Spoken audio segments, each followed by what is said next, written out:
Welcome to One Thought at a Time with Ian Travers, where we get curious about what makes us tick. We're here today with a man who will never be finished exploring.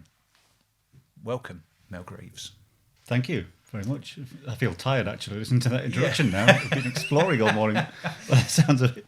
So to get us into this today, Mel, I mean, obviously we've had many conversations over many years, but what would be really good to just start with is just tell us about what do you do now? What do I do now? I do a number of things actually. If you describe it in terms of plates that are spinning, I've got 4 plates whizzing around all the time. So that's working with ThinkingitBetter with you guys. Which is a fantastic experience, something which I deeply enjoy. I'm also a consultant with an American firm on culture shaping particularly. I have my own coaching company. I apply my trade through that. And I also volunteer for the Princess Trust and help underprivileged kids get into work in the NHS in particular. And I'm now very tired thinking about all that.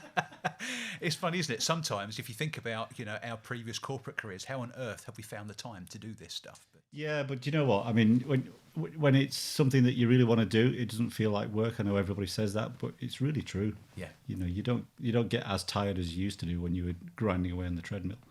Talking about that treadmill, let's now go back. Mel, just if you would describe your professional journey that's got you to where you are. Oh, crikey, okay. So my professional journey, I think it would start with a conversation that I had with a careers advisor back in school who said, what do you want to do if you want to go to university? And I said, well, I want to go there, but I don't know what I want to do, but I like physics and I like chemistry. And he said, well, if you add those two together, you kind of get material science. And I said, okay, I'll do that. So I did, and I went off to Manchester and did material science. Loved it, had a great time, and went to industry, into aerospace. Worked at Rolls Royce as a metallurgist to start with, and I can remember back to those days. This is going back to 1987, 88 sort of time, and I can remember being in the white lab coat, walking up and down the shop floor, working on aerospace parts, and thinking, this is it. This is what I want to do. This is fantastic. And seeing people move off into leadership positions and things like that and thinking, well, why would you want to do that? This is cool. This is great stuff. And if you wind the clock forwards to, a 32-year career, as it was in aerospace, it never panned out like that at all. Of course, there was tons of change. And I ended up getting involved in technical management, operational management roles. I found myself breaking completely away from metallurgy and material science, working in fields as diverse as mergers and acquisitions and trying to sell pieces of the company and things like that, forming joint ventures, and ended up working in test engineering, where I got to go to some crazy places around the world and experience a whole range of different things. Doing some very, very interesting stuff and building very big projects for very large checks. And if I look back over my career, it was never planned to be like that, And I used to do presentations to young graduates and new starters in companies who would say, tell us all about your career and how it's all worked out and everything else. And I said, well, let me stop you there. Who's got a career plan? And they'd all kind of hold their hands up and say, yeah, we've got a career plan. And these are like 20-year-old kids, And I'd say, okay, well, that's great. So if you got it with you today? They said, yeah. Okay, tear it up. And they go, well, what? I say, well, tear it up, because it's not going to happen like that. What you think is going to happen is not going to be like that. And so just go with it. Just follow where your passions are. And I did the same. And one of the things that I noticed when I was going through my 30-odd years in a variety of different roles was, inevitably you end up with, if you like, a fund of good days and bad days. You start to notice what really counts for a good day and what counts for a bad day and what's going on.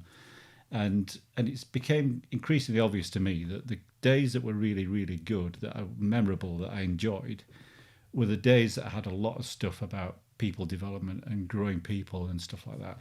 So when I was working on leadership programs or helping to shape cultures and stuff like that, I found that immensely rewarding and very, very motivating. And as you get older and older, you start to think, do you know what? Maybe I should just do that all the time. How can I do that? And so hence I've found myself doing what I'm doing today and spinning my 4 plates. Just going back to the international scene and the experience in travel to different places, tell us a bit about your enjoyment of different experiences and cultures. Yeah, it inevitably when you travel to different places, and particularly when you're going there not just for like a day trip or something, but you spend quite a lot of time there, And I spent, I never lived there permanently, but on and off, I was pretty intensively present in Canada, for example, for about a 2 to 3 year period, to the extent where the border guards were asking me questions about, are you sure you don't work here? And all this kind of stuff. So I was having to answer some difficult questions. And the same in places like Malaysia as well, and to some degree Singapore and the US.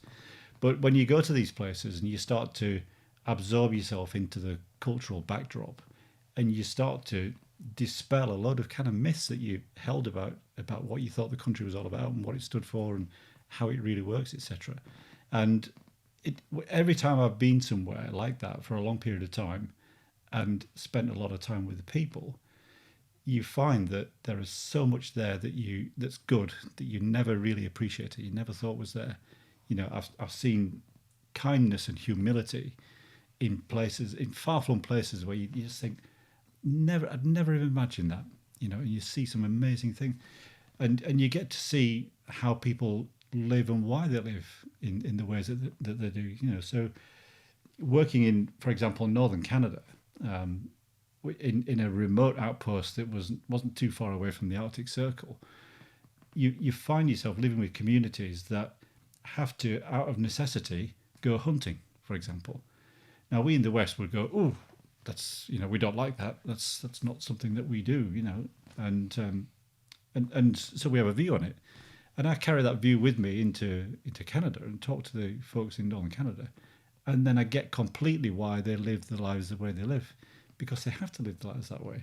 And you come away with a completely different perspective, and it teaches you so much actually about different people and communities around the world, their different viewpoints, different faiths, different ways of eking out a living in some cases, which is really humbling and very, very broadening for your own mindset as well.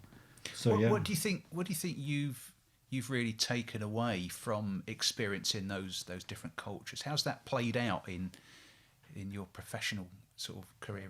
For me, it's very, very simple. I thought that when I was going through my career that I was getting lots and lots of experience and I pretty much knew how the world worked. And then I very quickly realised that, or eventually realised, I suppose, that I don't know how the world works, and there's a lot that I can still learn. So it's given me a real sense of don't make any assumptions about not just people from different cultures, but anybody, even from the same culture. You don't know where their journey has taken them from and to, and what's going on in their world. So it gives me a real sense of open-mindedness, if you like, about how people work and why they work and what their motivations are, and a real sort of spirit of, going back to people like Carl Rogers and the sense of unconditional positive regard. Just, is there such a thing as a bad person in the world? Or is it just circumstances that create that? And so everybody has got something in them that is worth a conversation. So yeah, a real sense of open-mindedness, I think. Do you think, given the way the whole media engine, the social media engine works, do you think there's a real headwind or a real danger of people not being cognizant of all this rich experiences that are out there and getting very, very narrow and blinkered on their life? Oh yeah. For me, my take on it is social media has brought in a completely different perspective, which is kind of an alternative to reality, if you like. This sort of imagined virtual space where people can say and do and create and conjure up any kind of truth that people are then prepared to latch onto and believe. And I think that's pretty damaging. There's a lot of advantages for platforms and social media, etc. But there's also a lot of caution points with it for me, and I think it takes us away from true, meaningful conversations with people. You can't just click on something and like it and say that I'm now somehow connected to that person. You have to bond with them. You have to have a conversation with them. And that takes a little bit of time that people aren't prepared to invest nowadays. Everything just has to be done straight away. So yeah, I think it does present a bit of a headwind for us. It's interesting. There's a guy, Gary Vaynerchuk, and I know he's been heard to say on a number of occasions that the return on investment for life are the human interactions. Yeah, absolutely. Yeah, absolutely. You mentioned the word passion, following passion as you went through. So sort of making career decisions based on following your passion. What's your thoughts on that? About people should follow their passion. It's something that I spend a lot of time talking to people about, actually. The idea of find something that you're passionate about. Inevitably, that will mean that you'll want to learn about that. You want to practice it. You'll invest in it, and you will inevitably almost start to develop some competence in it. Maybe even be an expert in it. So by that condition, you've got something that you're passionate about and something that you're actually quite good at, and you'll find outlets for that somewhere in the world. There'll be somebody who needs that kind of stuff, and you can therefore get a living from it. Yeah. And you start to connect all these things together, and suddenly you end up with a really fulfilling life. And so, it starts with paying attention to what you're really, really passionate about. And is this, do you think, where your desire to explore and experience different things? Do you think that's where that comes from? To sort of keep opening doors. Yeah, and life for me is a bit of a candy store, and I'm a kid in it, and I'm just insanely curious about stuff. It does work against me, actually, because I'm no good at anything, but I'm quite good at lots of things. so I don't ever work with something off long enough and stick with it long enough to become an absolute world expert in it. But I just know lots and lots of, I know a little bit about lots and lots of different things. And I just keep wanting to keep turning pages and opening doors and peering behind stuff and see what's going on. Something which you said to me once, which really, really stuck with me, and it's a picture I carry with me a lot. Just you described to me the Fairground. You know what I'm talking about? Oh yeah. Go on, tell me about the Fairground. So I've always got this. I think in metaphors, as you know, but I've always got this picture in my mind of, imagine you're at a fairground, and just by saying it now, you're conjuring up the picture in your mind. You can see things, can't you? So you can see all the roller coasters and Ferris wheels and the side stalls and everything else, and you're going around this fairground, and it closes at the end of the day. It's going to close at 7 p.m. and you get 1 day in the fairground. So you get to decide what you want to do. So you can wander around. You can find a ride that you like, and you can go on it a few times, and you can kind of go, oh, that one looks a little bit risky. I'm not going to go on that one. No, I don't like that one. I'm not going to go there. And you can just dabble a little bit here and there. But you come away at 7 p.m. and the fairground closes. That's life. That's how life works. So if you're going to be in the fairground and it's going to close at 7 p.m., you might as well have a go on a few other things while you're here, and make sure that you have a good time. Because when you're saying it closes at 7 p.m, it's not, and it opens tomorrow. No, it's closing. It's closing. You get 1 day, yeah, and that's it. Yeah. And I know these people talk about the 4,000 weeks and that kind of thing. Which is quite stark when you think of it in those terms. I say to quite a few folks that I work with, if you get 4,000 weeks, why would you waste any one of them? Yeah. People will say to you on a Monday or a Tuesday, "Oh, soon be Friday. Can't wait till the end of the week." What? You get 4,000 of these and you're wishing one of them away? Yeah. Why would you do that? Yeah. How about today? Yeah. Exactly that. Exactly. It's brilliant. So talking of experiencing different things, I know you've got an interest in space as well. So tell us a bit about it. Yeah, it's probably where I get some of my thirst for exploration from, actually, because it just became a passion of mine and an obsession from a very early age. I'm so old that I can remember the moon landing. I can remember the moon shot. And I remember, I don't know whether it was live or not, but I have a memory of watching it on a black and white TV, and it would have been 1969, so I would have been 4 years old. And I saw this moon landing. And shortly after that, when I was in my early years as a kid, I made a model of the Apollo 11 and all that kind of stuff, and just got fascinated with space, this idea of space. And it was not so much the moonshot, but it was Apollo 8, I think it was, that was the real hair raiser for me, which was this idea of, because it was an incremental development program, if you like. Nobody knew how to get to the moon, so they had to learn it in steps. And Apollo 8 was the first one that launched astronauts to the moon, but didn't land on the moon. They went round the other side to develop the slingshot maneuver to get you back to Earth again. So, and for that period of time, I think it's 45 minutes, they lose radio contact, and you've lost sight of Earth.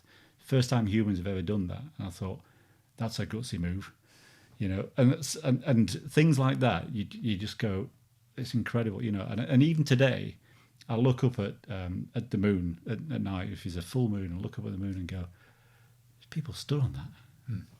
And it's just I just find it incredible that people would do that. So this idea of exploring and going to places that are unknown, even down on planet Earth, it still applies. This concept of, we've never gone there before, we've never done this before. Let's try this. Let's do that. Let's explore. Let's learn and understand.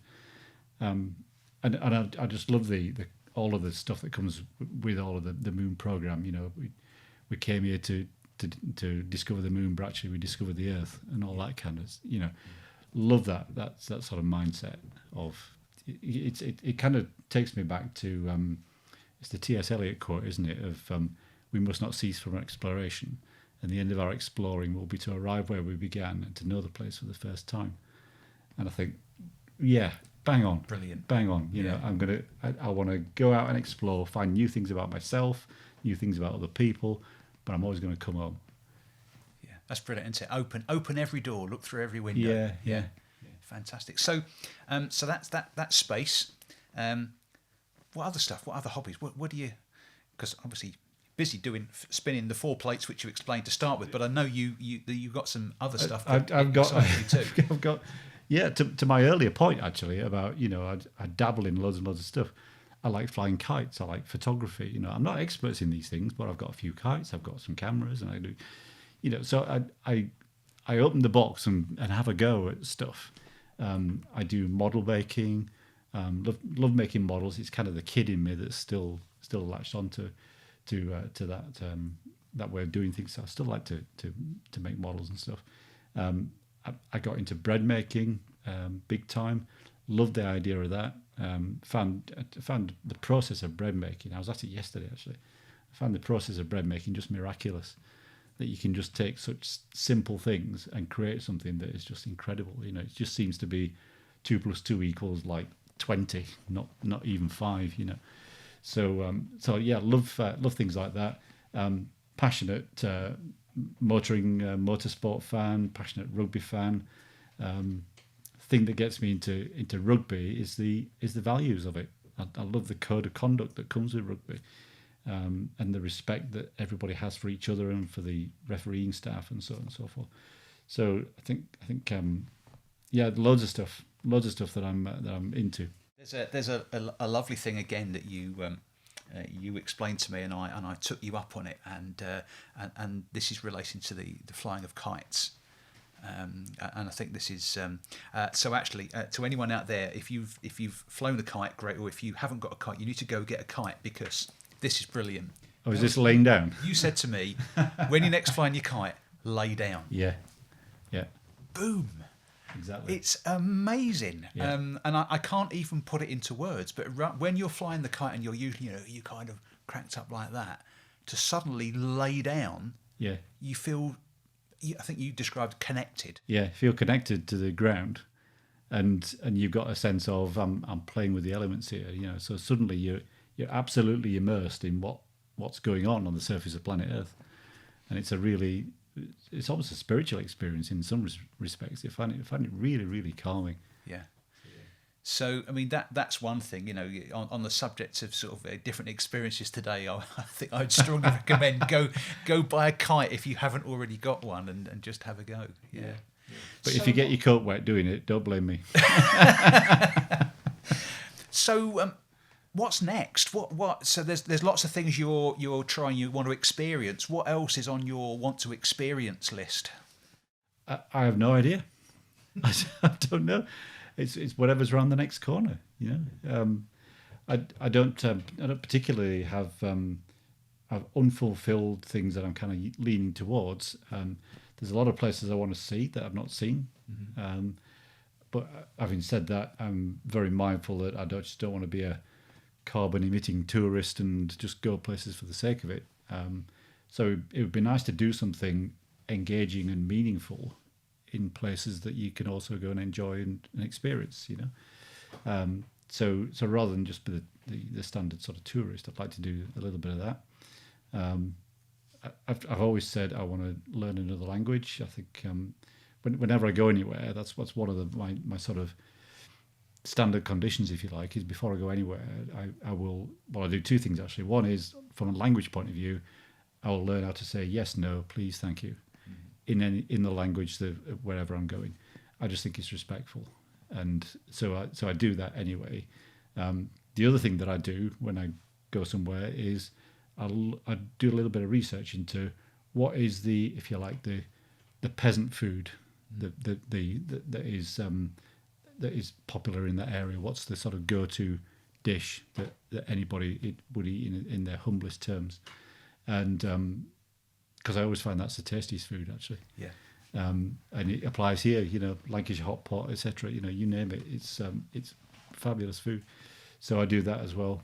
So yeah, travel, I think. And how do you think, though, that desire to experience different things, how do you think that links into and plays out in your cause, your sort of your professional journey? How does that manifest itself and appear, do you think, this desire to want to try different things? It leads to a level of innovation, and it's amazing actually when you come away from large corporate life and into smaller business life, how quickly you can develop and innovate something. I'm always kind of quite a creative person, I think. I'm always thinking about new stuff, and that helps me to just innovate and be curious about that and try and match things that we can do to organisations that could benefit from that. So there's a little bit of that goes on. There's just an intense curiosity about that. It also means that I think it was my father-in-law actually who said it. He said I collect idiots, and I'm not suggesting for a minute that I'm doing that, but it's wonderful, I think, to be able to surround yourself with people with similar outlooks but completely different perspectives on things as well, and to get different viewpoints from people who really want to make a difference in the world. Find those people. And I think in Thinking It Better, we're now starting to develop quite a nice community of people who have all got the same overriding ambition, but have got lots and lots of different perspectives and values to bring to it. So I continue to do that, continue to find people who are really great people that we can start to use in the company. It's something that I think serves us pretty well. So last question. If you could write yourself a note, and once we've cracked travelling in time, we can actually do this. But you can write yourself a note and put it in an envelope, and your 20-year-old self will discover this note. What would you write in that note, do you think, today? The immediate phrase that springs to mind for me is, "Don't worry, it's going to be fantastic." And so far it has been. Brilliant. Mel, thanks ever so much. I know we chat loads, but for taking the time today for us to have this conversation. No problem at all. Brilliant. Great pleasure. So this has been One Thought at a Time with Ian Travers. If you want to find out any more about what we've spoken about or explore some of our other really, really interesting conversations, you'll find the link to the show socials in the comments section.